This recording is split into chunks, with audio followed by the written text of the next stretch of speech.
Hello students, कैसे हैं आप लोग। तो हम लोग आज पढ़ने वाले हैं सरफेस केमिस्ट्री के बारे में। सरफेस केमिस्ट्री 12th के लिए एक बड़ा ही इंपॉर्टेंट टॉपिक है।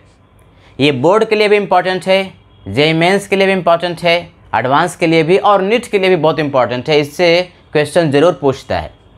तो ये सरफेस केमिस्ट्री होता क्या है, देखो नाम में ही अर्थ छुपा हुआ है। सरफेस केमिस्ट्री यानी कि ऐसा केमिस्ट्री, ऐसा फेनोमेना जो कि सरफेस पर हो रहा है, इंटरफेस पर हो रहा है। तो सरफेसेस या इंटरफेसेस पर होने वाले प्रोसेसेस को हम लोग पढ़ते हैं सरफेस केमिस्ट्री में। और इस सरफेस केमिस्ट्री का जो पहला टॉपिक है वह है एडजॉर्प्शन। ये एडजॉर्प्शन क्या होता है, तो कहता है एडजॉर्प्शन जो है, this is a phenomena in which accumulation of molecular species on the surface rather than on the bulk is called adsorption. क्या कह रहा है, देखो भाई, जैसे कोई एक सरफेस है और उस सरफेस पर कोई एक गैस जाके एक्यूमुलेट हो गया, या कोई पार्टिकल, जैसे अगर मान लिया कि कार्बन का पार्टिकल उस सॉलिड सरफेस पर एक्यूमुलेट कर गया, जम गया, तो उस प्रोसेस को हम लोग कहते हैं एडजॉर्प्शन। यानी जो कॉन्सेंट्रेशन होगा ना वो सरफेस पर ज़्यादा होगा और बल्क में यानी अंदर में कम होगा। बेसिकली ये सरफेस फिनोमेना है। This is a process in which accumulation of molecular species, कोई भी मॉलिक्यूल गैस का हो या सॉलिड का हो, एक सरफेस पर जाकर के जम जाता है, जमा हो जाता है, एक्यूमुलेट हो जाता है सरफेस पर। यानी कि बल्क में बहुत ज़्यादा उसका कॉन्सेंट्रेशन नहीं होता बल्कि सरफेस पर ज़्यादा होता है। तो इसको हम लोग कहते हैं एडजॉर्प्शन का प्रोसेस। जैसे ये देखो एक सरफेस है ना, एक सरफेस है नीचे वाला जो हमने बनाया। अब कोई गैस का पार्टिकल या सॉलिड का पार्टिकल इस सरफेस पर जाकर के एक्यूमुलेट हो जाए, जमा हो जाए, तो इस प्रोसेस को हम लोग कहते हैं एडजॉर्प्शन। यानी कॉन्सेंट्रेशन सरफेस पर ज़्यादा होगा, सरफेस फेनोमेना है। और बल्क का मतलब क्या, बिल्कुल अंदर में इसका कॉन्सेंट्रेशन बहुत ज़्यादा नहीं होगा, यही कहता है। रादर देन बल्क का मतलब पूरे जितना सब्सटेंस है वहाँ पर हर जगह कॉन्सेंट्रेशन उसका नहीं होगा, बल्कि कॉन्सेंट्रेशन जो होगा ज़्यादा वो सरफेस पर होगा। तो उसको हम लोग कहते हैं एडजॉर्प्शन, है कि नहीं। अब एडजॉर्प्शन में दो चीज़ होता है, एक एडजॉर्बेट और दूसरा एडजॉर्बेंट। ये एडजॉर्बेट और एडजॉर्बेंट क्या, मान लो कोई एक सरफेस है, यही मान लो सरफेस है, मार्कर है, और इस मार्कर पर ये जो इंक यहाँ से निकल रहा है उसके जो पार्टिकल्स है इसके ऊपर में जम गए, एक्यूमुलेट हो गए है। कुछ पार्टिकल देखो पहले से एक्यूमुलेट भी है। तो ये जो पार्टिकल एक्यूमुलेट हुआ, जो पार्टिकल एक्यूमुलेट हो रहा है, जमा हो रहा है, जो मॉलिक्यूलर स्पेसिस सरफेस पर जमा हो रहा है, उसको एडजॉर्बेट कहते हैं। यानी इंक का पार्टिकल इसके ऊपर में जो जमा हुआ उसको कहते हैं एडजॉर्बेट। और जिस सरफेस पर, मान लो मार्कर का सरफेस है, जिस सरफेस पर एडजॉर्प्शन का प्रोसेस हो रहा है उसको एडजॉर्बेंट कहते हैं। बात समझ में आई। जैसे मान लो कि ये नीचे वाला सरफेस है, तो इस सरफेस के ऊपर में मॉलिक्यूलर स्पेसिस जो पार्टिकल है आके जमा हो गया, तो जो भी पार्टिकल है आके जमा हुआ, एक्यूमुलेट हुआ, एडजॉर्ब हुआ, उसको कहेंगे एडजॉर्बेट। और जिस सरफेस पर एडजॉर्प्शन का प्रोसेस हो रहा है उसको हम लोग कहते हैं एडजॉर्बेंट, है कि नहीं। तो क्या समझा, एडजॉर्प्शन एक फेनोमेना है जिसमें कि मॉलिक्यूलर स्पेसिस जो एक्यूमुलेट हो जाता है, जमा हो जाता है किसी एक सरफेस पर। बल्क फेनोमेना नहीं है, सरफेस का फेनोमेना है। सरफेस का फेनोमेना का मतलब सरफेस पर होता है, पूरे इंटायरली जो मटेरियल है उसमें नहीं होता।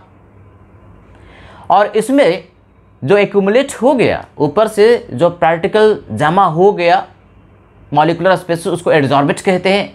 और जिसके सरफेस पर एडजॉर्प्शन का प्रोसेस हो रहा है उसको हम लोग एडजॉर्बेंट के नाम से पुकारते हैं। यही लिखा हुआ है, the substance which accumulates on the surface is called adsorbate, ऊपर वाला particle, and the material on the surface of which, जिसके सरफेस पर, जिस मटेरियल के सरफेस पर एडजॉर्प्शन का प्रोसेस हो रहा है उसको हम लोग एडजॉर्बेंट के नाम से पुकारते हैं। तो एडजॉर्प्शन का कुछ एग्जाम्पल है, मैंने वही एग्जाम्पल लिया जो कि एनसीईआरटी में दिया है। क्वेश्चन भी मैक्सिमम टाइम एग्जाम्पल वाला वही पूछता है जो कि एनसीईआरटी में दिया हुआ रहता है। Gaseous molecules are adsorbed on the surface of charcoal. देखो एक मान लो कि कमरा है और उसमें 3-4 गैस ले लिया और उसमें पाउडर्ड फॉर्म में चारकोल भी रखा हुआ है, थोड़ी देर में ऑब्जर्व किया जाता है कि पार्शियल प्रेशर गैसेस का घट जाता है। क्यों? क्योंकि ये जो गैसेस थे वो एड्जॉर्ब हो गए, चिपक गए, एक्यूमुलेट हो गए। किस पर? चारकोल के सरफेस पर। Molecules of dye adsorbed on the surface of charcoal. Dye के जो मॉलिक्यूल्स होते हैं वो भी अगर चारकोल पर आते हैं तो एक्यूमुलेट हो जाते हैं, कॉन्सेंट्रेट हो जाते हैं, चिपक जाते हैं, एड्जॉर्ब हो जाते हैं। Colouring substances are adsorbed by charcoal. देखो, रॉ जो शुगर होता है, कच्चा शुगर, और उसका पहले कलर होता है, तो जो कलरिंग सब्सटेंस है उस रॉ शुगर को यदि एनिमल चारकोल से पास करवाया जाता है, एनिमल चारकोल, तो जो एनिमल चारकोल है उस कलरिंग सब्सटेंस को एड्जॉर्ब कर लेते हैं और फिर सफ़ेद शुगर आपको मिल पाता है। तो ये सब एड्जॉर्प्शन का एग्जाम्पल है। Water molecules are adsorbed by silica gel. ये मोबाइल वगैरह जो आप खरीदते हैं उसमें सिलिका जेल एक पुड़िया में रखा हुआ रहता है। क्यों रहता है? कभी मॉइस्चर आएगा तो एड्जॉर्ब हो जाएगा, कभी वाटर के मॉलिक्यूल्स अगर आएंगे उस इलेक्ट्रॉनिक्स के अंदर में, बॉक्स में, तो वाटर के जो मॉलिक्यूल्स है जो कि इलेक्ट्रॉनिक को ख़राब कर सकते हैं, मोबाइल को ख़राब कर सकते हैं, वो बेसिकली वाटर जो वेपर है, मॉलिक्यूल्स है, वो एड्जॉर्ब हो जाएगा। किस पर? सिलिका जेल पर, है कि नहीं? तो ये सब कुछ एग्जाम्पल्स हैं जो कि एनसीईआरटी में दिया हुआ है, तो इन एग्जाम्पल्स को आप बढ़िया से देख लीजिए, याद कर लीजिए। एक और टर्म होता है एब्जॉर्प्शन। सुनने में कैसा लगता है एड्जॉर्प्शन और एब्जॉर्प्शन? थोड़ा सा फर्क है। एड्जॉर्प्शन जो है वो एक सरफेस पर फेनोमेना होता है। एक्यूमुलेशन मॉलिक्यूलर स्पेसिस का सरफेस पर हो रहा है, यानी कॉन्सेंट्रेशन जो इंक्रीज कर रहा है वो सरफेस पर कर रहा है, बल्क में नहीं कर रहा। यूनिफॉर्मली डिस्ट्रीब्यूटेड वो सब्सटेंस नहीं है। मान लो कि ये हमारा मार्कर है और ये जो इंक का पार्टिकल्स था वो कॉन्सेंट्रेट किया तो सरफेस पर ही उसका कॉन्सेंट्रेशन इंक्रीज कर रहा है, पूरे इस मार्कर में यूनिफॉर्मली डिस्ट्रीब्यूटेड नहीं है। तो वही कह रहा है एड्जॉर्प्शन एक सरफेस फेनोमेना है और कॉन्सेंट्रेशन इंक्रीज करता है सिर्फ सरफेस पर। यूनिफॉर्म डिस्ट्रीब्यूशन उस मॉलिक्यूलर स्पेसिस का थ्रू आउट द सॉलिड नहीं होता। लेकिन एब्जॉर्प्शन एक फेनोमेना है जो कि बल्क फेनोमेना है, पूरे सब्सटेंस में होता है और यूनिफॉर्मली डिस्ट्रीब्यूशन होता है। जो मॉलिक्यूलर स्पेसिस है वो सिर्फ सरफेस पर ही नहीं रहेगा बल्कि पूरे के पूरे उस सब्सटेंस में यूनिफॉर्मली डिस्ट्रीब्यूट हो जाएगा, तो उसको हम लोग कहते हैं एब्जॉर्प्शन। जैसे अगर मैं कह दूं कि एक चौक लो और चौक को पानी में डुबो दो, तो थोड़ी देर के बाद ये जो वाटर मॉलिक्यूल है ना यूनिफॉर्मली डिस्ट्रीब्यूट हो जाता है चारों तरफ, चौक के बिल्कुल चारों तरफ यूनिफॉर्मली डिस्ट्रीब्यूट हो जाता है। लेकिन अगर एक चौक को इंक में डुबा दो, इंक में, अब इंक में इंक का पार्टिकल और कुछ सॉल्वेंट है, तो क्या होगा? ये जो इंक का पार्टिकल है वो सरफेस पर चिपक जाएगा, एक्यूमुलेट हो जाएगा, तो एड्जॉर्प्शन हुआ। मैं क्या कह रहा हूं? मान लो ये चौक है, इसको इंक में डुबो दिया तो इंक का जो पार्टिकल कलरफुल जो था वो सरफेस पर जाके एक्यूमुलेट हो जाएगा, वो क्या हुआ? एड्जॉर्प्शन हुआ। लेकिन जो सॉल्वेंट पार्टिकल था, इंक का जो भी सॉल्वेंट पार्टिकल था, वो सॉल्वेंट जो है ना वो यूनिफॉर्मली अंदर जाकर डिस्ट्रीब्यूट हो जाता है। तो जो सॉल्वेंट अंदर जाकर के चौक के अंदर में यूनिफॉर्मली चारों तरफ डिस्ट्रीब्यूट हो गया, उसको हम लोग कहते हैं एब्जॉर्प्शन। सॉल्वेंट एब्जॉर्ब हो गया, जबकि इंक का जो पार्टिकल था कलरफुल वाला वो एब्जॉर्ब हो गया सरफेस पर। समझ बात आई? एब्जॉर्प्शन सरफेस पर होता है और एब्जॉर्प्शन यूनिफॉर्मली डिस्ट्रीब्यूट हो जाता है पूरे ही सब्सटेंस में। यदि दोनों ही एक साथ हो, जैसे इंक को, चौक को हमने डुबो दिया, चौक को इंक में डुबो दिया, तो इंक का जो कलरफुल पार्टिकल था एब्जॉर्प्शन हुआ और उसके सॉल्वेंट का एब्जॉर्प्शन हुआ। यानी कभी भी दोनों फेनोमेना एक साथ होता है, एब्जॉर्प्शन का भी और एब्जॉर्प्शन का भी, तो दोनों को मिलाकर के हम लोग कहते हैं जॉर्प्शन। क्या पुकारते हैं? जॉर्प्शन। यानी जॉर्प्शन में दोनों चीज होगा, एब्जॉर्प्शन भी और एब्जॉर्प्शन भी, और साइमल्टेनियसली होगा। ये दोनों एक ही साथ होंगे, साइमल्टेनियसली, मतलब दोनों एक साथ होता है, तो उसको हम लोग कहते हैं जॉर्प्शन। इसमें भी देखो ना जॉर्प्शन, इसमें भी जॉर्प्शन है। ये ए बी है, ये ए डी है। ए डी का मतलब ऊपर में, सरफेस के ऊपर में, और ए बी का मतलब यूनिफॉर्मली डिस्ट्रीब्यूट हो जाता है। अब एब्जॉर्प्शन के करस्पॉन्डिंग कुछ इंपॉर्टेंट पॉइंट्स आपको याद रखना है, इससे क्वेश्चन बहुत ज़्यादा पूछता है जो पॉइंट्स हम लिख रहे हैं। पहला पॉइंट, एब्जॉर्प्शन का जो फेनोमेना है वो ऑलवेज एक्सोथर्मिक है, यानी कभी भी एब्जॉर्प्शन होगा तो हीट रिवॉल्व होगा, डेल्टा एच का वैल्यू नेगेटिव होगा। देखो ये IIT, JEE मेंस में बहुत बार पूछ चुका है कि एड्जॉर्प्शन में डेल्टा एच निगेटिव होता है कि पॉजिटिव होता है। याद रखना है डेल्टा एच का वैल्यू निगेटिव, मतलब एड्जॉर्प्शन का प्रोसेस होगा तो हीट इवॉल्व होता है। और जब भी एड्जॉर्प्शन होगा ड्यू टू इट, मतलब due to adsorption, entropy decreases. सोचने वाली बात है, गैसियस पार्टिकल था, बिखरा हुआ था तो एंट्रोपी ज़्यादा था, लेकिन गैसियस पार्टिकल जो बिखरा हुआ था सरफेस पे जाके एक्यूमुलेट हो गया, जमा हो गया, तो डिसऑर्डरनेस घट गया ना भाई। तो रैंडमनेस, डिसऑर्डरनेस जब भी घटेगा तो एंट्रोपी घटता है। यानी एड्जॉर्प्शन जब होता है, गैसियस पार्टिकल जो बाहर घूम रहा था जाके चिपक गया तो डिसऑर्डरनेस कम हो गया, रैंडमनेस कम हो गया तो एंट्रोपी कम हो जाएगा, तो उस केस में एंट्रोपी घटता है। यानी डेल्टा एस का वैल्यू क्या होगा? निगेटिव। क्या सीखा थर्मोडायनेमिक्स से थोड़ा सा? डेल्टा एच भी निगेटिव और डेल्टा एस भी निगेटिव। एंथैल्पी का वैल्यू भी घटेगा और एंट्रोपी का वैल्यू भी घटेगा। एंडोथर्मिक प्रोसेस नहीं बल्कि एक्सोथर्मिक प्रोसेस होता है, ये सब याद रखना है। अब देखो किसी भी फेनोमेना का होने के लिए डेल्टा जी का वैल्यू क्या होना चाहिए? निगेटिव। थर्मोडायनेमिक्स कहता है कि निगेटिव होना चाहिए, है कि नहीं? अब यहाँ पर हम ऑब्जर्व कर सकते हैं, देखो यहाँ पर मैथमेटिकली जो लिखा हुआ है डेल्टा जी का वैल्यू थर्मोडायनेमिक्स में कैसे लिखते हो? Delta S minus T delta S. अब डेल्टा एस निगेटिव है, temperature is always a positive quantity kelvin में, और ये माइनस का साइन है, तो ये निगेटिव और ये निगेटिव मिलकर के ये टर्म क्या हो गया? पॉजिटिव। और ये डेल्टा एस जो पहला टर्म है ये क्या है? निगेटिव है। तो इसको हमको लेसर देन जीरो करना है, इसको हमको निगेटिव करना है, लेसर देन जीरो करना है, यानी क्या? निगेटिव करना है। तो delta H minus T delta S का वैल्यू निगेटिव करने के लिए बड़ा वैल्यू कौन सा होना चाहिए? बड़ा वैल्यू नेगेटिव वाला और छोटा वैल्यू होना चाहिए टी डेल्टा एस वाला, तभी तो नेगेटिव होगा। अब यदि आपका कंट्रोल टेम्परेचर पर है, टेम्परेचर को चेंज कर सकते हैं, तो टेम्परेचर दूसरे वाले टर्म में है और इस पॉजिटिव वाला वैल्यू को छोटा रखना है, इस वैल्यू को स्मॉल रखना है, स्मॉल रखना है कि नहीं? स्मॉल रखोगे तभी तो ये ओवरऑल निगेटिव आएगा। यानी स्मॉल रखने के लिए टेम्परेचर का वैल्यू छोटा चाहिए, टेम्परेचर का वैल्यू छोटा होगा तो ये वाला टर्म जो पॉजिटिव है उसकी न्यूमेरिकल वैल्यू कम होगी, और डेल्टा एच का वैल्यू जो कि निगेटिव है उसका न्यूमेरिकल वैल्यू ज़्यादा होगा, तो ओवरऑल जो आपके पास रिजल्ट है निगेटिव आ जाएगा। क्या मतलब? डेल्टा जी का वैल्यू टेंडेंसी निगेटिव होनी चाहेगी एट लो टेम्परेचर पर। तो क्या लिखा? एड्जॉर्प्शन जो फेनोमेना है ये फेवर किया जाता है, मतलब ज़्यादा होगा एट लो टेम्परेचर। याद रखना है क्या क्या सीखा? Delta H negative, exothermic process है, डेल्टा एस भी निगेटिव, एंट्रोपी घटता है, और यह फेनोमेना एड्जॉर्प्शन का लो टेम्परेचर पर फेवरेबल होता है। हम थर्मोडायनेमिक्स से सोच भी सकते हैं।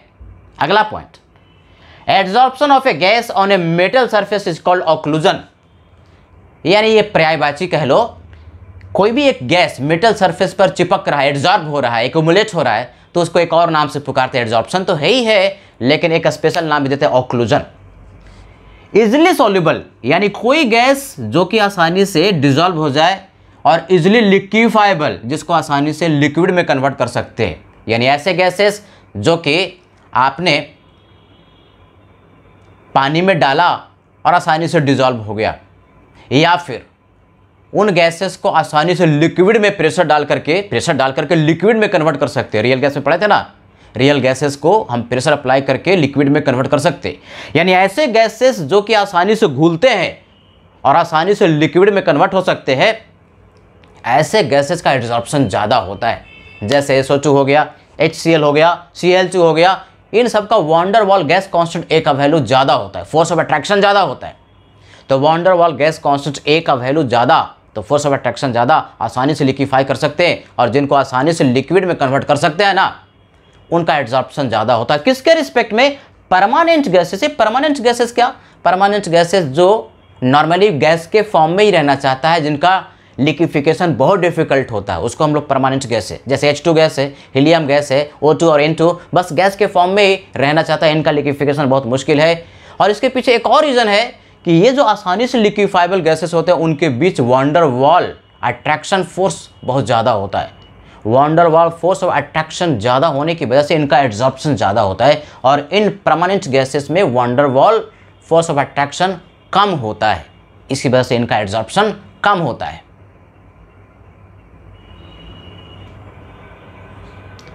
अब हम लोग पढ़ते हैं टाइप्स ऑफ एड्जॉर्प्शन। दो तरह का होता है भाई, एड्जॉर्प्शन जो है दो तरह का, एक को कहते हैं केमिकल एड्जॉर्प्शन और एक को कहते हैं फिजिकल एड्जॉर्प्शन। यानी दो तरह का एड्जॉर्प्शन प्रोसेस होता है, chemical adsorption and physical adsorption, है कि नहीं।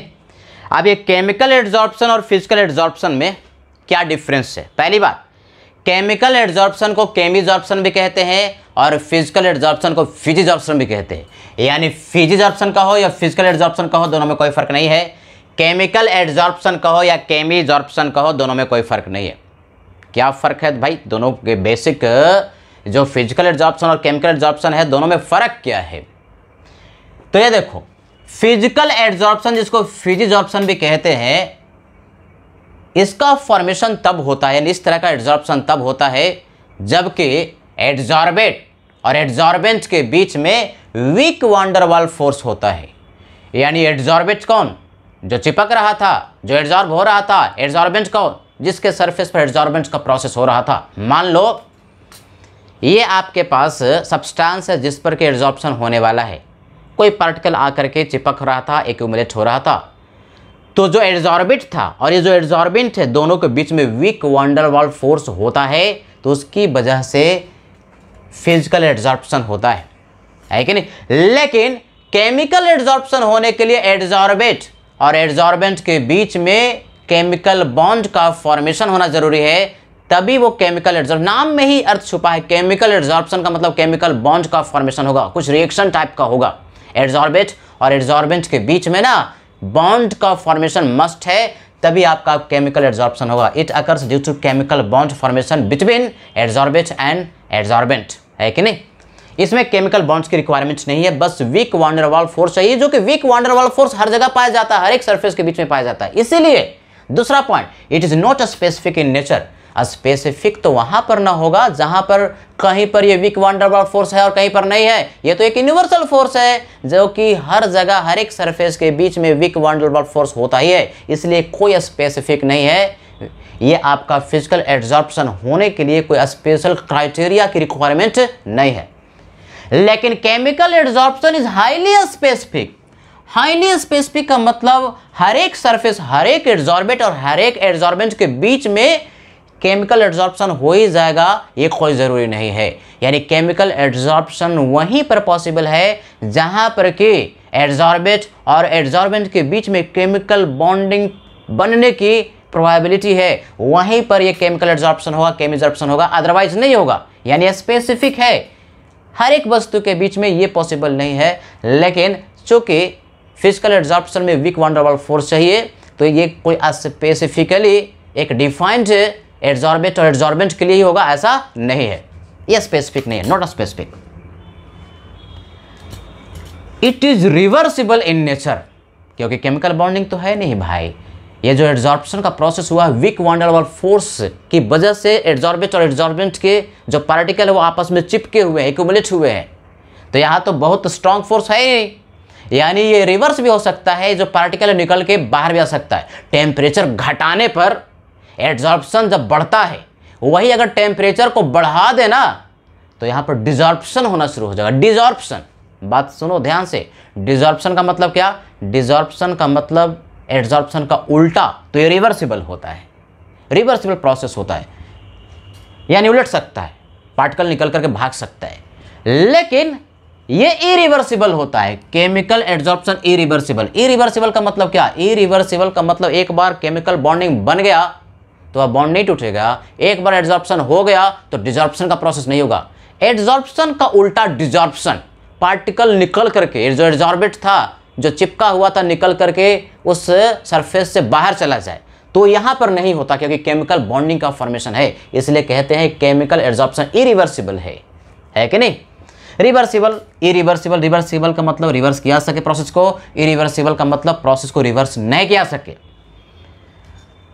Physical adsorption depends on nature of the gas, chemical adsorption also depends on the nature of the gas. लेकिन फर्क है, physical adsorption nature of gas पर डिपेंड करेगा। आसानी से लिक्विफाइबल, जिसको हम आसानी से लिक्विड में कन्वर्ट कर सकते हैं, उनका एड्जॉर्प्शन ज़्यादा होता है, रेडिली होता है, फिजिकल एड्जॉर्प्शन ज़्यादा होगा।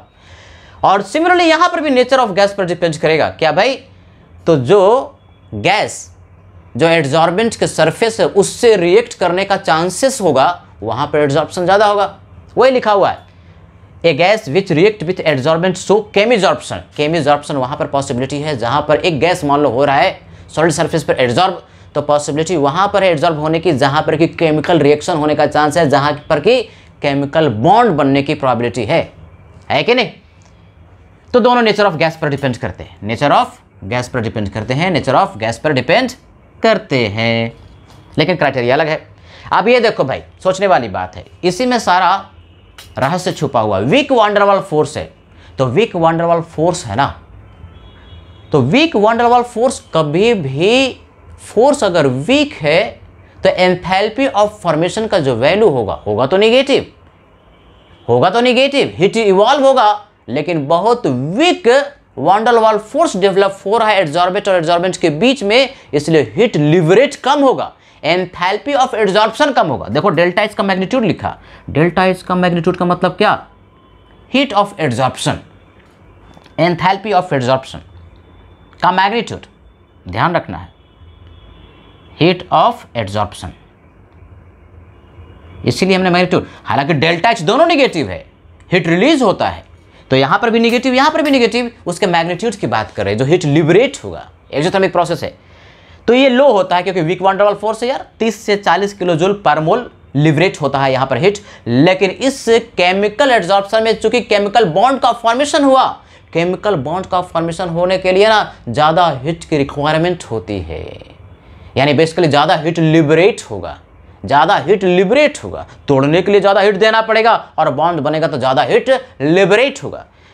तो एंथैल्पी ऑफ, कहें कि एड्जॉर्प्शन, एंथैल्पी ऑफ एड्जॉर्प्शन का मतलब मैग्नीट्यूड, जो हीट लिबरेट होगा उसकी बात कर रहे हैं, इसमें हाई होगा, 80 से 240 किलो जूल पर मोल के बीच में होता है, माइनस नहीं है, 80 to 40, 30 to 40 किलो जूल पर मोल। तो ये सब आपको याद कर लेना है। तो अगला जो डिफरेंस है बड़ा इंपॉर्टेंट है और ये IIT एडवांस में एक बार पूछ भी चुका है। ये जो फिजिकल एड्जॉर्प्शन है ना, लो टेम्परेचर पर फेवरेबल होता है, यानी टेम्परेचर बढ़ाओगे तो डिजॉर्प्शन का प्रोसेस होता है। डिजॉर्प्शन समझ में आता है, एड्जॉर्प्शन का उल्टा। देखो हम बार बार कह रहे हैं, लिखा नहीं है लेकिन मैं बता रहा हूँ, डिजॉर्प्शन एड्जॉर्प्शन का उल्टा प्रोसेस को कहते हैं। यानी कि देखो x/m है क्या, y एक्सिस पर x है मास ऑफ एड्जॉर्बेंट जो चिपक रहा है, और स्मॉल m क्या है, मास ऑफ एड्जॉर्बेंट जिस पर कि एड्जॉर्प्शन का प्रोसेस हो रहा है। तो मास ऑफ एड्जॉर्बेंट पर यूनिट मास ऑफ एड्जॉर्बेंट की बात कर रहे हैं, y एक्सिस पर रखा, और x एक्सिस पर टेम्परेचर पुट कर रहे हैं। जैसे जैसे टेम्परेचर बढ़ा रहे हो, मास ऑफ एड्जॉर्बेंट पर यूनिट मास ऑफ एड्जॉर्बेंट का वैल्यू घटता जा रहा है, यानी टेम्परेचर बढ़ाने पर एड्जॉर्प्शन का प्रोसेस, कौन सा, फिजिकल एड्जॉर्प्शन का प्रोसेस घटता है, यानी डिजॉर्प्शन होना शुरू हो जाता है। टेम्परेचर यदि घटाओगे, टेम्परेचर घटाओगे तो एड्जॉर्प्शन का जो प्रोसेस है वो क्या होता है, बढ़ता है। लोअर टेम्परेचर पर फिजिकल एड्जॉर्प्शन फेवरेबल होता है। लेकिन केमिकल एड्जॉर्प्शन में केमिकल बॉन्ड का फॉर्मेशन होना चाहिए, और केमिकल बॉन्ड के फॉर्मेशन के लिए एक मिनिमम एक्टिवेशन एनर्जी की रिक्वायरमेंट होती है। तो उस मिनिमम एक्टिवेशन एनर्जी की जो रिक्वायरमेंट होगा एक गिवन टेम्परेचर पर ही पॉसिबल है, कम टेम्परेचर पर पॉसिबल नहीं है। यानी कि ध्यान से देखो, मास ऑफ एड्जॉर्बेंट पर यूनिट मास ऑफ एड्जॉर्बेंट जो है शुरुआत में टेम्परेचर, एक गिवन टेम्परेचर पर, यानी धीरे धीरे टेम्परेचर बढ़ाओगे तो ये उल्टा प्रोसेस हो रहा है, यहाँ टेम्परेचर बढ़ाने पर घट रहा है, लेकिन ये धीरे धीरे मास ऑफ एड्जॉर्बेंट पर unit mass of adsorbent temperature बढ़ाने पर बढ़ता है। यानी यहाँ पर जो रिक्वायरमेंट है टेम्परेचर का, इसके रिस्पेक्ट में हाई टेम्परेचर की रिक्वायरमेंट है। क्यों? क्योंकि केमिकल बॉन्ड बन रहा है, एक्टिवेशन एनर्जी की रिक्वायरमेंट है, जिसके लिए एक पर्टिकुलर टेम्परेचर होना ही होना चाहिए, है कि नहीं। लेकिन अगर उसके बाद मान लो कि यहाँ एड्जॉर्प्शन हुआ, मैक्सिमम लेवल पहुंचा, और उसके बाद भी आप टेम्परेचर बढ़ा रहे हैं, तो फिर एड्जॉर्प्शन कम होना शुरू हो जाता है। लेकिन अगर कोई ये पूछे कि केमिकल एड्जॉर्प्शन में टेम्परेचर की जो रिक्वायरमेंट है वो फिजिकल के रिस्पेक्ट में कम है कि ज़्यादा है, ज़्यादा है। With respect to physical adsorption comparatively high temperature is required for chemical adsorption because of bond formation and requirement of activation energy, है कि नहीं। तो ये जो ग्राफ है ना, दिया हुआ था IIT एडवांस में और पूछा था कि कौन सा ग्राफ किसके लिए, तो बढ़िया से याद कर लेना है। अब ये हम कह रहे हैं, यही चीज़ जो बता रहे थे, चूंकि केमिकल बॉन्ड बन रहा है भाई किसमें, इसमें केमिकल एड्जॉर्प्शन में, तो यहाँ पर high activation energy is required. Activation energy सिखाया था कहाँ पर, केमिकल काइनेटिक्स में। जो एनर्जी चाहिए जिससे कि इफेक्टिव कोलिजन हो जाए, प्रोडक्ट में कन्वर्जन हो जाए। तो यहाँ पर जहाँ पर केमिकल बॉन्ड बन रहा है वहाँ पर एक्टिवेशन एनर्जी की रिक्वायरमेंट हाई होगी, अप्रिशिएबल होगी। लेकिन जहाँ पर बॉन्ड ही नहीं बन रहा, weak van der Waals force के चलते तुम्हारा एड्सॉर्प्शन का प्रोसेस हो रहा है, फिजिकल एड्सॉर्प्शन में, वहाँ पर no appreciable activation energy is required, यानी एक्टिवेशन एनर्जी की रिक्वायरमेंट ना के बराबर होगी। केमिकल एड्सॉर्प्शन में ज़्यादा, बहुत ज़्यादा, और इसमें ना के बराबर। अब सीधी सी बात है, सरफेस एरिया जितना ज़्यादा होगा उतना एड्सॉर्प्शन ज़्यादा होगा। चाहे आप फिजिकल एड्सॉर्प्शन की बात करो या केमिकल एड्सॉर्प्शन की बात करो, सरफेस एरिया जितना ज़्यादा उतना ज़्यादा एड्सॉर्प्शन का प्रोसेस होगा।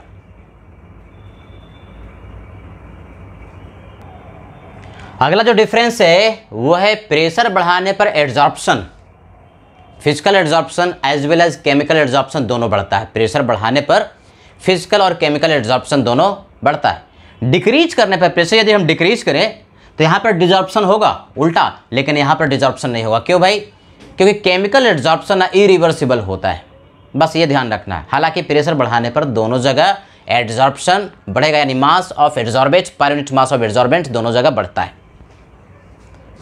मल्टी मॉलिक्यूलर, ये बड़ा important, last point is very very important. Multi molecular layers at high pressure, multi molecular layers किस पर? एड्सॉर्बेंट पर फॉर्मेशन होता है हाई प्रेशर पर। किस केस में? Physical adsorption. बड़ा सिंपल सी बात है यार, देखो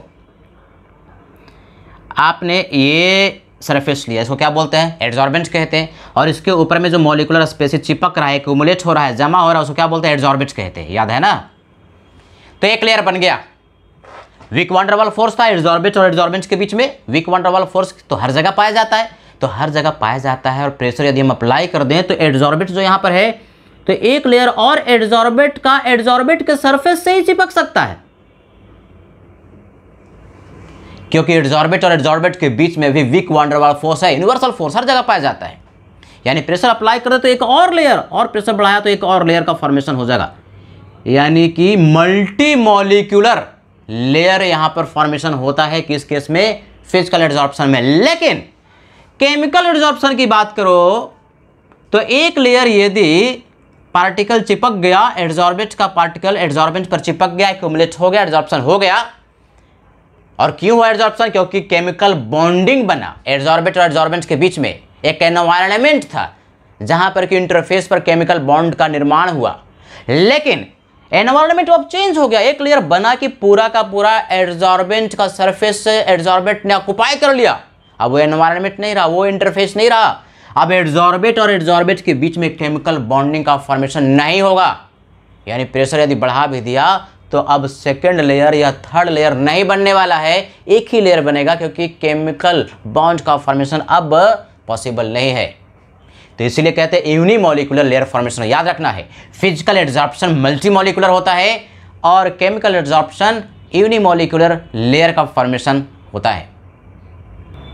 अब हम लोग एड्सॉर्प्शन आइसोथर्मिक की बात करते हैं। आइसोथर्मिक का मतलब एक ऐसा प्रोसेस जो कि कांस्टेंट टेम्परेचर पर देखा जाता है, उसको कहते हैं आइसोथर्म। तो एड्सॉर्प्शन आइसोथर्मिक बेसिकली क्या होगा कि हम लोग वेरिएशन देखेंगे x/m का प्रेशर के साथ एट कांस्टेंट टेम्परेचर। x/m क्या है? तो x जो है वो मास है एड्सॉर्बेंट का जो चिपक रहा है, और स्मॉल m क्या है? मास ऑफ एड्सॉर्बेंट का जिस पर कि एड्सॉर्प्शन का प्रोसेस हो रहा है। यानी mass of adsorbent per unit mass of adsorbent as a function of pressure at constant temperature पर, उसका हमें कर्व का नेचर देखना है, तो उसको कहते हैं आइसोथर्म्स है। तो दो साइंटिस्ट है, उसमें से एक बड़ा ही महत्वपूर्ण साइंटिस्ट है फ्रेंडलिक साहब। तो उन्होंने बहुत सारा एक्सपेरिमेंट किया और फ्रेंडलिक एड्सॉर्प्शन आइसोथर्म बनाया, है कि नहीं? तो देखा उन्होंने कि ये जो मास है एड्सॉर्बेंट का पर यूनिट मास ऑफ एड्सॉर्बेंट, उसके लिए एक फार्मूला था K/P का पावर 1/n, जहां P क्या है? प्रेशर है गैस का। P जो है प्रेशर है गैस का, P is pressure of gas, जिस प्रेशर पर एड्सॉर्प्शन का प्रोसेस हो रहा है, और ये n का वैल्यू 1 से बड़ा होता है, तो 1/n का वैल्यू 1 से छोटा होगा। तो एक गैस यदि था, कोई एक गैस सॉलिड सरफेस पर एड्सॉर्ब हो रहा है, तो उसके लिए फॉर्मूला था mass of adsorbent per unit mass of adsorbent it is equal to एक constant K and pressure, gas का प्रेशर का पावर 1/n, है कि नहीं? लेकिन यही यदि एड्सॉर्प्शन का प्रोसेस एक सॉल्यूशन से हो रहा है, मान लो कि एक सॉल्यूशन है एसिटिक एसिड का, aqua solution of acetic acid, और एसिटिक एसिड जो है चारकोल पर एड्सॉर्ब हो रहा है, तो उस केस में formula mass of adsorbent per unit mass of adsorbent का एकदम सिमेट्रिकल फॉर्मूला है, बस प्रेशर के जगह पर कॉन्सेंट्रेशन हो जाएगा। और ये जो कॉन्सेंट्रेशन होता है इक्विलिब्रियम कॉन्सेंट्रेशन, यानी एड्सॉर्बेंट ऑलरेडी एड्सॉर्प्शन के प्रोसेस से गुजर चुका, इक्विलिब्रियम पर आ चुका, जितना होना था हो गया, तो वहां पर जो कॉन्सेंट्रेशन अब उस एड्सॉर्बेंट का है सॉल्यूशन में, वो कॉन्सेंट्रेशन सी है। यानी सॉल्यूशन के लिए बस प्रेशर के जगह पर सी लग जाता है 1/n, और n का वैल्यू 1 से क्या है, बड़ा है। ये सब यहाँ पर लिखा है। तो ग्राफ जब खींचा गया डिफरेंट टेम्परेचर, पहले तो एक कांस्टेंट टेम्परेचर, कोई एक ही ग्राफ खींचा गिवन टेम्परेचर, अभी ये दो टेम्परेचर भूल जाओ, मान लो कि एक ही ग्राफ तुम्हारे पास दिया हुआ है x/m वर्सेस प्रेशर। तो जैसे जैसे प्रेशर बढ़ा रहे हैं, मान लो 0 डिग्री सेल्सियस 273 केल्विन पर ऑब्जर्व करो, इधर भूल जाओ, तो 273 केल्विन पर जब आपने टेम्परेचर को कांस्टेंट रखते हुए प्रेशर बढ़ाया, प्रेशर बढ़ाया, प्रेशर बढ़ाया, प्रेशर बढ़ाया, प्रेशर बढ़ाया, तो ये जो x/m का वैल्यू क्या हो रहा है, बढ़ते जा रहा है। यानी कि प्रेशर बढ़ाने पर मास of adsorbent per unit mass of adsorbent बढ़ रहा है। लेकिन एक टाइम ऐसा भी आया कि ये कांस्टेंट हो गया, कांस्टेंट सैचुरेट कर गया, सैचुरेट कर गया, सैचुरेट कर गया, कांस्टेंट हो गया। यानी यहां पर कांस्टेंट हो गया है। 3 टेम्परेचर पर यहां पर दिखाया गया है। एक ही टेम्परेचर की बात करो, शुरुआत में लीनियर रहा, x/m directly proportional to pressure रहा, लीनियर रहा ग्राफ, उसके बाद एक कर्व आया, और उसके बाद इधर में कांस्टेंट हो गया, इधर कांस्टेंट हो गया, इधर कांस्टेंट हो गया, है कि नहीं। यानी कि शुरुआत में प्रेशर बढ़ाने पर x/m का वैल्यू बढ़ रहा है, यानी एड्सॉर्प्शन बढ़ रहा है। लेकिन एक टाइम ऐसा भी आता है जहां पर कि प्रेशर अब कितना भी बढ़ा लो, x/m का वैल्यू, यानी वेरी हाई प्रेशर पर x/m का वैल्यू कांस्टेंट हो जाता है। एक चीज तो ये। दूसरी बात, जैसे जैसे आप टेम्परेचर बढ़ा रहे हो, सेमी प्रेशर पर देखो ना, सेमी प्रेशर पर जैसे जैसे टेम्परेचर आपने बढ़ाया, नीचे की ओर बढ़ रहा है, नीचे की ओर बढ़ रहा है, तो x/m का वैल्यू क्या हो रहा है, घट रहा है। या जैसे जैसे टेम्परेचर घटा रहे हो, जैसे जैसे टेम्परेचर घटा, ऊपर की ओर टेम्परेचर क्या हो रहा है, घट रहा है, वैसे वैसे x/m का वैल्यू बढ़ रहा है। ये तो बात बताया ही था कि हायर टेम्परेचर पर एड्सॉर्प्शन घटता है। यानी जैसे आप टेम्परेचर बढ़ाते हैं, बेसिकली ये जो देखा गया था, एक्सपेरिमेंट किया गया तो फिजिकल एड्सॉर्प्शन के लिए था, फिजिकल एड्सॉर्प्शन। तो प्रेशर बढ़ाने पर एड्सॉर्प्शन बढ़ता है, लेकिन टेम्परेचर बढ़ाने पर एड्सॉर्प्शन घट रहा है। यानी एड्सॉर्प्शन का जो प्रोसेस है, ऐसा ग्राफ दे देता हूं और उसमें पूछता है कि इसमें सबसे बड़ा टेम्परेचर कौन है, तो सबसे बड़ा टेम्परेचर वह होगा जहां पर कि एड्सॉर्प्शन का प्रोसेस सबसे कम होगा। सबसे नीचे वाला टेम्परेचर सबसे बड़ा, और सबसे ऊपर वाला टेम्परेचर सबसे छोटा होगा। जितना टेम्परेचर छोटा होगा उतना एड्सॉर्प्शन का प्रोसेस ज़्यादा होगा। तो कभी कभी टेम्परेचर भी आइडेंटिफाई करने के लिए देता है। मान लो ये है T1, ये है T2 और ये है T3, है कि नहीं। तो दिख रहा है कि T3 जो कि बड़ा है, फिर T2 और सबसे छोटा T1 है। तो T1 पर गिवन टेम्परेचर, T1 पर गिवन प्रेशर के लिए जो कि सबसे छोटा टेम्परेचर है आपका T3, टेम्परेचर T3, ये टेम्परेचर T3 क्या सबसे बड़ा है, लेकिन जो टेम्परेचर सबसे छोटा है वहां पर एड्सॉर्प्शन सबसे ज़्यादा है। जो टेम्परेचर सबसे छोटा है वहां पर एड्सॉर्प्शन सबसे ज़्यादा है। तो इस तरह का आपको दे सकता है क्वेश्चन करने के लिए। अब इसका जो है ना, हम लोग थोड़ा सा मैथमेटिकली एनालिसिस करेंगे कि लोअर प्रेशर और हायर प्रेशर और मिड रेंज प्रेशर में x/m का वैल्यू किस तरह से वेरी करता है। नोट कीजिए इसको। तो ये जो हम लोगों ने फ्रेंडलिक आइसोथर्मल पढ़ा, वो 3 प्रेशर का रेंज है। फॉर्मूला क्या था, x/m equal to k p⁻1/n, जो कि n का जो वैल्यू है 1 से बड़ा था। n का वैल्यू जो लाई करता है 0.1 to 0.5 के बीच में लाई करता है मिड रेंज प्रेशर में। अब जरा देखो ध्यान से, ऑब्जर्व ये किया गया कि लो प्रेशर रीजन में x/m वर्सेस प्रेशर का जो ग्राफ तुम्हारे पास है, लो प्रेशर यानी प्रेशर जब कम है, तो x/m वर्सेस प्रेशर का जो ग्राफ था गिवन टेम्परेचर पर एक स्ट्रेट लाइन था। ये लो प्रेशर है, लो प्रेशर। और हाई प्रेशर में ना x/m का वैल्यू कांस्टेंट हो गया।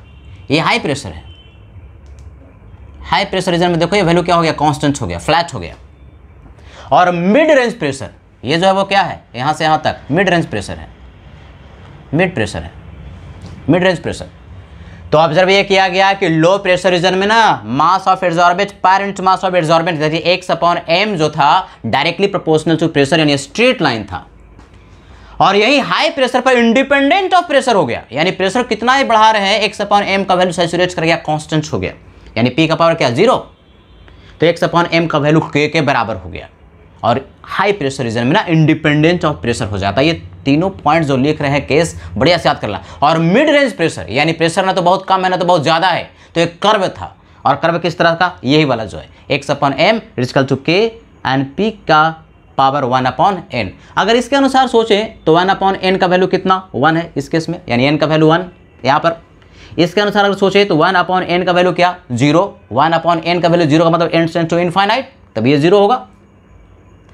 और मिड रेंज में ये 1/n, n का वैल्यू क्या 1 से बड़ा, और 1/n का वैल्यू जो लाई करता है वो 0.1 से 0.5 के बीच में ये लाई करता है। ये एनसीईआरटी में दिया एक्सपेरिमेंटल इफेक्ट है।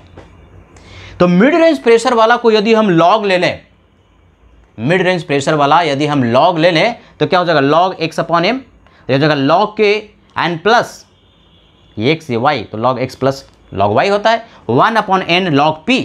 अब जरा देखो कैसे करें इसको, लॉग x/m को हम y एक्सिस पर पुट किए तो इसको y कह दो, और लॉग p को x एक्सिस पर पुट किया तो इसको x कह दो। तो हमारे पास फॉर्मूला हो गया y equal to mx plus c, जहां m ये क्या हो गया 1/m जो है वो m हो गया, m का मतलब क्या स्लोप हो गया, तो स्लोप का value 1/n, tan theta slope का वैल्यू 1/n, और ये लॉग के क्या हो गया इंटरसेप्ट हो गया, this is nothing but intercept, intercept होता है ना y equal to mx plus c, ये c जो है वो क्या हो गया इंटरसेप्ट हो गया। इंटरसेप्ट का मतलब जहां पर y एक्सिस को कट करता है उसका वैल्यू कितना लॉग के, y एक्सिस को ये जो कट कर रहा है लॉग x/m, यहाँ पर ये जो डिस्टेंस होगा लॉग के बराबर, इंटरसेप्ट के बराबर, और जो थीटा आप मेजर करेंगे जो कि x एक्सिस से ये जो लाइन बना रहा है वो tan थीटा का वैल्यू, स्लोप का जो वैल्यू होगा 1/n के बराबर। थीटा का वैल्यू अगर क्वेश्चन में दे दे तो tan थीटा मिल गया, और tan थीटा का वैल्यू मिल गया तो n का वैल्यू आपको मिल जाएगा, स्लोप का वैल्यू 1/n के बराबर। तो कभी कभी क्वेश्चन ऐसा देता है जिसमें कि स्लोप का वैल्यू दे दिया और n का वैल्यू आपको कैलकुलेट करना होता है, इस ग्राफ से कैलकुलेट कर सकते हैं। अगला जो आइसोथर्म है लैंग-म्यूर एडजॉर्प्शन आइसोथर्म, ये बोर्ड में नहीं पूछेगा क्योंकि एनसीईआरटी में नहीं दिया हुआ है, तो बोर्ड के सिलेबस में ये नहीं है, लेकिन नीट में पूछ सकता है, जेईई मेंस और एडवांस में पूछ सकता है। भाई क्या कहता है, ये जो लैंग-म्यूर एडजॉर्प्शन आइसोथर्म यानी गिवन टेम्परेचर पर x/m वर्सेस प्रेशर का जो कर्व देखा गया, फंक्शन देखा गया, वो जो है यूनिमॉलिक्यूलर एडजॉर्प्शन के लिए वैलिड था, है कि नहीं। यानी बेसिकली जो एडजॉर्प्शन का आइसोथर्म का मतलब क्या, जहां टेम्परेचर कांस्टेंट है, और क्या वेरिएशन देख रहे हैं, वेरिएशन देख रहे हैं mass of adsorbent parent mass of adsorbent, pressure पर किस तरह से डिपेंड कर रहा है। तो ये जो इन्होंने एडजॉर्प्शन का जो आइसोथर्म एक्सपेरिमेंटली ऑब्जर्व किया वो यूनिमॉलिक्यूलर एडजॉर्प्शन के लिए, यानी एक ही लेयर बन रहा है। कहाँ पर होता था, केमिकल एडजॉर्प्शन, यानी बेसिकली ये स्पेसिफिकली था किसके लिए, ये आइसोथर्म था केमिकल एडजॉर्प्शन के लिए, केमिकल एडजॉर्प्शन के लिए। अब ये कहता ये है कि कभी भी एडजॉर्प्शन का प्रोसेस हो रहा है ना, गैस के बेसिकली गैस जो है वो एडजॉर्ब हो रहा है किसी सॉलिड के सरफेस पर, तो दो प्रोसेस हो रहा है, एक कंडेंसेशन का यानी एडजॉर्प्शन का, एक गैसियस पार्टिकल जो है वो कंडेंस होकर के यहाँ पर जमा होगा, कंडेंसेशन, और दूसरा क्या, जब कुछ पार्टिकल आ गया सरफेस पर तो उसका एवोपरेशन भी होगा, ये ऊपर में जाएगा, तो एवोपरेशन ऊपर में, कंडेंसेशन नीचे में। तो शुरुआत में कंडेंसेशन जिसको एडजॉर्प्शन कह रहे हैं, और एवोपरेशन जिसको डिजॉर्प्शन कहेंगे, है कि नहीं, चिपक जाने को कंडेंसेशन या एडजॉर्प्शन कहेंगे, और भाग गया तो डिजॉर्प्शन कहो, एवोपरेशन कहो। तो शुरुआत में पूरा का पूरा सरफेस क्या था, अनकवर्ड था। तो ये जो कंडेंसेशन का जो रेट होगा directly proportional to uncovered surface होगा, अनकवर्ड सरफेस, यानी शुरुआत में रेट ऑफ कंडेंसेशन ज्यादा था क्योंकि पूरा का पूरा सरफेस अनकवर्ड था, और रेट ऑफ एवापोरेशन, एवापोरेशन का जो रेट होगा directly proportional to covered surface. Covered का मतलब क्या, जब कंडेंसेशन हो चुका यानी एडजॉर्प्शन हो चुका, तो एडजॉर्प्शन जितना ज़्यादा होगा उतना ज़्यादा पार्टिकल सरफेस पर ज़्यादा होगा, तो उड़ने की टेंडेंसी, एवापोरेट होने की टेंडेंसी ज़्यादा होगी। तो कंडेंसेशन का रेट शुरुआत में ज़्यादा था, धीरे धीरे क्योंकि सरफेस कवर होता जाएगा, कंडेंसेशन का रेट घटेगा, लेकिन एवापोरेशन का रेट बढ़ेगा, क्योंकि धीरे धीरे सरफेस कवर्ड होता जाएगा। तो पार्टिकल की संख्या, मॉलिक्यूल की संख्या सरफेस पे ज़्यादा है तो एवापोरेशन का रेट बढ़ेगा, यानी कंडेंसेशन का रेट घटेगा, एवापोरेशन का रेट बढ़ेगा। एक टाइम ऐसा आएगा कि दोनों रेट बराबर हो गया, क्या बोलेंगे? इक्विलिब्रियम। इक्विलिब्रियम, तो उस इक्विलिब्रियम पर जो प्रेशर होगा कहते हैं इक्विलिब्रियम प्रेशर P, जहां पर रेट ऑफ कंडेंसेशन यानी rate of adsorption and rate of desorption. Condensation का मतलब क्या? एडजॉर्प्शन, अरे चिपकेगा उसको बोल रहे हैं कंडेंसेशन, तो एडजॉर्प्शन। और एवापोरेशन का मतलब क्या? डिसॉर्प्शन, उखड़ के निकलेगा, बाहर जाएगा, डिसॉर्प्शन। तो जहां पर ये दोनों प्रोसेस बराबर हो जाए, जितना ऊपर गया उतना ही नीचे आ रहा है, तो उसको कहेंगे इक्विलिब्रियम हो गया। तो उस इक्विलिब्रियम पर प्रेशर जो P है, P is equilibrium pressure of the gas. तो उन्होंने ऑब्जर्व किया कि इस तरह से कर्व डिपेंड करता है, इस तरह से फंक्शन डिपेंड करता है, मास ऑफ एडजॉर्बेंट पर mass of adsorbent depends on pressure in this way, AP divide by 1 + BP, जहां A और B एक कांस्टेंट है, पॉजिटिव कांस्टेंट है।